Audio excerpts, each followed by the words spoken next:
Bienvenidos. Hoy vamos a hablar con Jorge Ramiro Pérez, profesor de Derecho de la Universidad Europea de Madrid.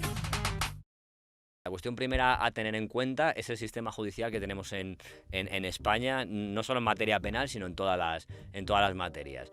En España tenemos un sistema positivista, un sistema codificado, es decir, todo lo que tiene que estar regulado, de algún modo u otro, tiene que estar escrito. Por lo tanto, suele estar escrito en códigos. En el tema penal es lo que llamamos tipificado. En otros ordenamientos, como pues, por ejemplo el americano, todos los angloamericanos, estaríamos ante un sistema de common law, donde no hace falta que el derecho esté tan escrito. Por lo tanto, nosotros todo ello empieza cuando el Poder Legislativo dicta una ley.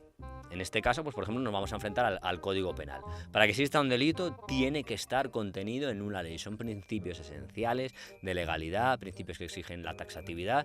El delito tiene que estar recogido en la ley, porque si no, ¿qué pasa? Que de repente dicen, pues ahora, por ejemplo, no nos gusta la gente que lleva corbatas de dos colores. Ahora, por ejemplo, lo decide, pues ahora se convierte en un delito. Tiene que estar contenido en una ley. Ese es el primer paso. ¿De acuerdo? Tipificado en la ley como delito. ¿Qué es lo que se tipifica en la ley como delito?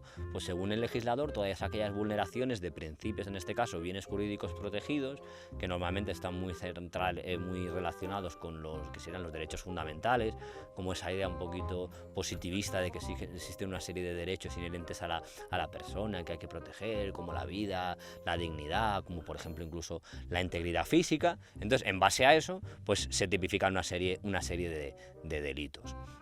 Delitos como el homicidio, como el asesinato, como los hurtos, como los robos, y luego ya otros delitos que no tienen nada que ver con los derechos o con los bienes jurídicos protegidos individuales, sino supraindividuales, como por ejemplo la salud pública, lo que escucháis muchísimo de delitos que tienen que ver con el tráfico de drogas, que no son delitos contra una persona en concreto, sino contra la salud de la nación, contra la salud pública, delitos de peligro, como delitos de incendios, etcétera, etcétera.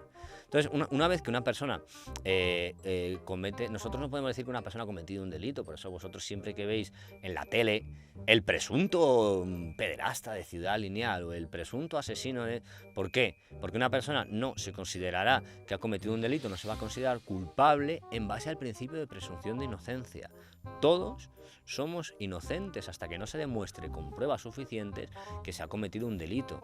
Y tienen que ser pruebas suficientes. Tenemos varios tipos de procedimientos judiciales. No todos son iguales. Habéis escuchado, por ejemplo, los juicios de faltas, que ya no existen, que esos normalmente se ventilan en el mismo día. Por ejemplo, tenemos para delitos muy graves tenemos el procedimiento ordinario, luego tenemos procedimientos abreviados.